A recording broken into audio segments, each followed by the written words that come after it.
It's 2015. Tesla Model S pulls up. Heads turn. That's the future. Electric, silent, fast, clean. The person driving it is either rich or an early adopter or both. They're ahead of the curve. Visionary. Everyone's thinking, I want one of those. Fast forward to 2025. Same Model S pulls up. Nobody cares. Half the parking lot already has Teslas, and everyone's thinking the same thing. How much did that depreciate? Good luck finding a charger. Hope they don't need to drive far in winter. The dream died. Fast. Every major automaker is hemorrhaging money on EVs they can't sell. Ford lost $4.5 billion on EVs in 2023. GM is scaling back production. Dealers have lots full of electric cars gathering dust. Even with $10,000 discounts, nobody wants them. The future of transportation became the vehicle nobody actually wants to buy. So how did we get here? That's what this channel breaks down. Hit subscribe. How did electric cars go from revolutionary to rejected in less than a decade? Let's go back to when EVs were actually exciting. Early 2010s. Tesla launched the Model S in 2012. It was legitimately impressive. Fast, sleek, high-tech, range of 265 miles. It made electric cars cool for the first time. Before Tesla, electric cars were pathetic. Remember the Nissan Leaf? Looked like a melted soap bar. Range of 73 miles, slow, ugly, nobody wanted one. Tesla changed the game. They made EVs desirable, luxury items, status symbols. And the pitch was perfect. Save the planet, save money on gas, advance technology, the future, be part of the solution. Governments loved it. Tax credits for buyers, incentives for manufacturers, mandates for future sales. By 2030, all new cars will be electric. California, Europe, everyone announced deadlines. The transition was inevitable, exciting, revolutionary. Car manufacturers saw the writing on the wall and went all in. Billions invested in EV development. New models announced, electric versions of everything. Ford went electric with the F-150 Lightning and Mustang Mach-E. GM announced they'd be all electric by 2035. Volkswagen, BMW, everyone. The hype peaked around 2020-2022. EVs were the future. Anyone still buying gas cars was a dinosaur, behind the times, not environmentally conscious. And then reality hit. Price became the first problem. EVs were supposed to get cheaper. They got more expensive. The average EV in 2024 cost $56,000. The average gas car, $48,000. That $8,000 difference is huge for normal people. And that's before you factor in that most EVs are luxury models. Affordable EVs basically don't exist. But you save money on gas. Okay. At current electricity and gas prices, you'd need to drive 100,000 plus miles to break even on that $8,000 difference. Most people don't keep cars that long, and electricity prices are rising as more people charge EVs. The savings shrink every year. Range became the killer issue. Advertised range versus real-world range are completely different. Tesla says 320 miles. In perfect conditions. 70 degrees, flat roads, no wind, highway speeds, no accessories running. Real world, cold weather cuts that range by 30 to 40%. Running the heater, another 20% gone. Highway speeds, more drain. That 320 miles becomes 180 miles, maybe less. And you can't use the full battery anyway. You don't want to run it to zero. And you don't want to charge to 100% regularly because it degrades the battery. So your usable range is actually 60 to 70% of the advertised range.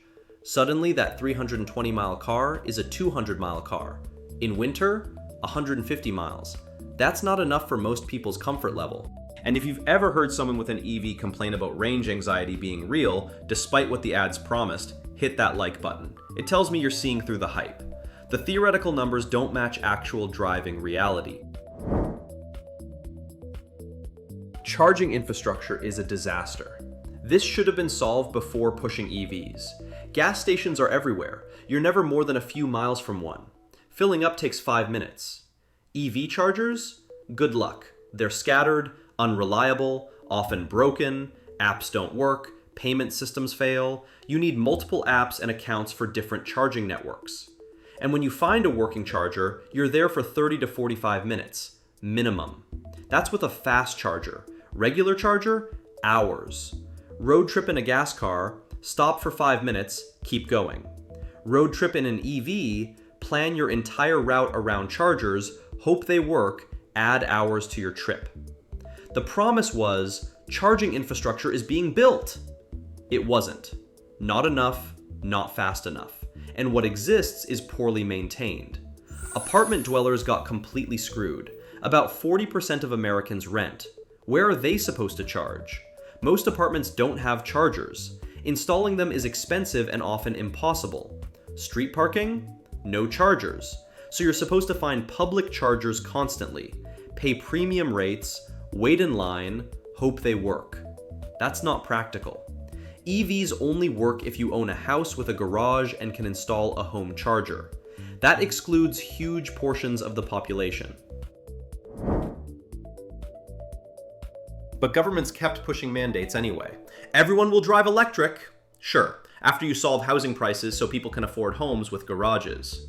The cold weather performance is unacceptable. This isn't a small issue. Lithium batteries lose capacity in cold weather, significantly. Chicago in January, your EV loses 40% of its range just from temperature. And you need to run the heater because it's freezing. That's another 20% gone. Now you're at 40% of your advertised range. People in cold climates bought EVs and regretted it immediately. Getting stranded in winter because your battery died isn't an acceptable risk. Battery degradation is the silent killer. Nobody talks about this enough. EV batteries degrade over time. After 8 to 10 years, you've lost 20 to 30% of your total capacity. That 300-mile range becomes 210 miles, and replacing the battery, $10,000 to $20,000, sometimes more. At that point, the car is totaled. It's not worth fixing. So EVs have a built-in expiration date. After 10 years, you're facing a massive repair bill or the car becomes worthless. Gas cars? Engine and transmission can last 200,000 plus miles with maintenance. Repair costs are reasonable. EVs? Battery dies, you're done. Insurance and repair costs are insane. This caught people off guard. EV insurance is 20 to 30% higher than gas cars. Why? Repairs are expensive. Parts are proprietary. Body shops don't know how to work on them. Even minor accidents can total the car if the battery is damaged.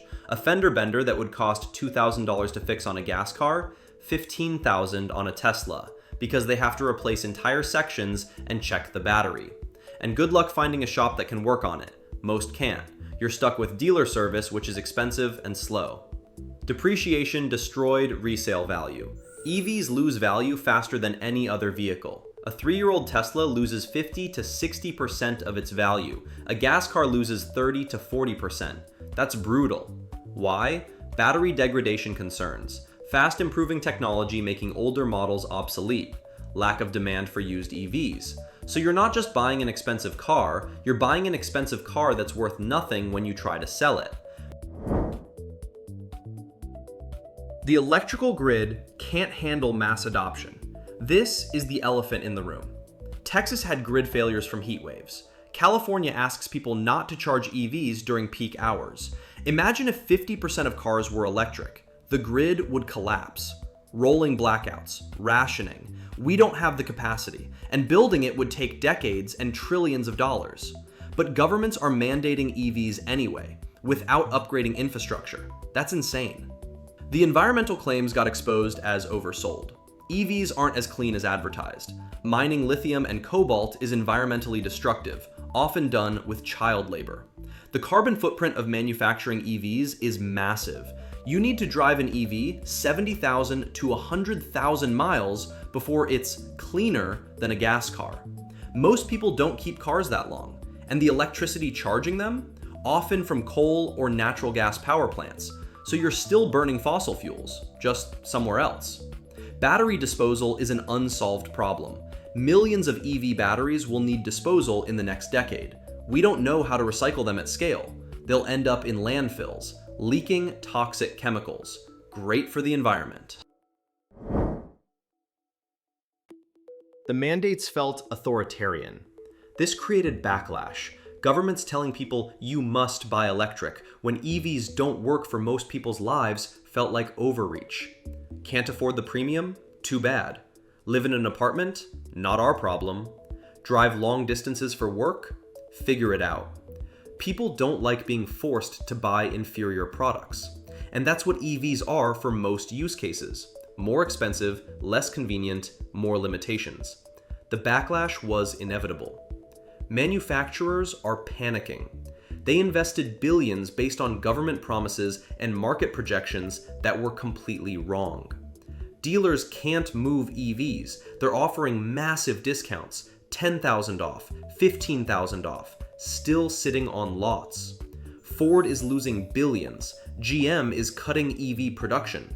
Even Tesla is struggling. Sales are down. Demand collapsed. The manufacturers are trapped. They've committed to EVs because of regulations, but consumers don't want them. So they're building cars nobody will buy and losing money on every sale. So how did we get here? Tesla made EVs cool and created hype. Governments pushed mandates without infrastructure. Manufacturers invested billions. The promises didn't match reality. Price stayed high. Range was oversold. Charging infrastructure failed. Cold weather revealed limitations. Battery degradation created long-term concerns. Insurance and repair costs shocked buyers. Depreciation destroyed value. The grid can't handle adoption. Environmental benefits were exaggerated. Mandates felt authoritarian. Reality killed the dream. Electric cars went from revolutionary to rejected because we were sold a fantasy. The technology isn't there yet. The infrastructure isn't built. The economics don't work. And forcing it on people who don't want it created backlash. The future of transportation is stuck in dealer lots with $15,000 discounts that still aren't enough. Maybe the real question isn't how we got here. It's why governments and manufacturers pushed this so hard before solving any of the actual problems. If you've noticed car lots full of EVs nobody wants, or wondered why the inevitable electric future suddenly stopped being inevitable, hit that subscribe and like button. We're exposing every future that was forced on us before it was ready. And EVs might be the most expensive failure yet.